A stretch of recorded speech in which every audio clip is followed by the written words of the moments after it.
Hypertension diabetes থেকে অনেকগুলো complication তৈরি হয়, যেমন ব্রেন স্ট্রোক হয়, চোখ নষ্ট হয়, হার্ট অ্যাটাক হয়, হার্ট ফেইলিউর হয়, কিডনি নষ্ট হয়, শরীরের যে রক্ত চলাচলের যে নালীগুলো আছে ওইগুলো ছোটো হয়ে যায়, হাত ঝিমঝিম করে।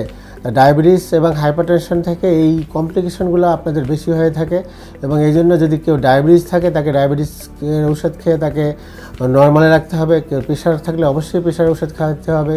কেউ চর্বি যদি বেশি থাকে রক্তে, চর্বি জাতীয় ঔষধ যেগুলো আমরা স্টার্ট ইন্ডিয়া থেকে সেগুলো খেতে হবে। আবার আমরা অনেক সময় কোনো রোগের যদি লক্ষণ দেখা যায় যে তার বুকে ব্যথা আছে, শ্বাসকষ্ট আছে, তার বুক ধরফর করে, তাহলে তাড়াতাড়ি নির্ণয় করে আপনি যদি স্থানীয়ভাবে চিকিৎসা দিতে পারেন অবশ্যই স্থানীয়ভাবে চিকিৎসা দিবেন। আর যদি স্থানীয়ভাবে চিকিৎসা না দিতে পারেন তাকে যে রেফারেল সেন্টারে পাঠানো দরকার সেই সেন্টারে তাকে দ্রুত পাঠিয়ে তাকে দ্রুত চিকিৎসা দিলে সে হৃদরোগ থেকে বাঁচতে পারবে এবং সে সঠিক চিকিৎসা পাবে। এবং এ ব্যাপারে আপনাদের শুধু নিজের হার্টবিটকেই ঠিক রাখতে হবে না।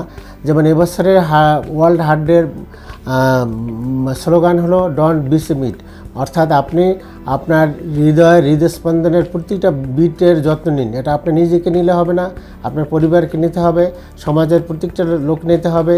এবং যে কথাগুলো আমি বললাম প্রতিরোধের জন্য, এগুলো যদি আপনারা সবাই মেনে চলেন আপনারা অবশ্যই একটা সুস্থ জীবনযাপন করতে পারবেন। এবং একটা সমাজে একটা সুস্থ লোক খুবই প্রয়োজন এবং সুস্থ সমাজে সুস্থ লোক থাকলে রাষ্ট্র আপনার কাঠামো সুস্থ হবে এবং আমরা একটা সুস্থ এবং সঠিক দেশ পরিচালনার জন্য একজন সুস্থ স্বাভাবিক লোক পাব।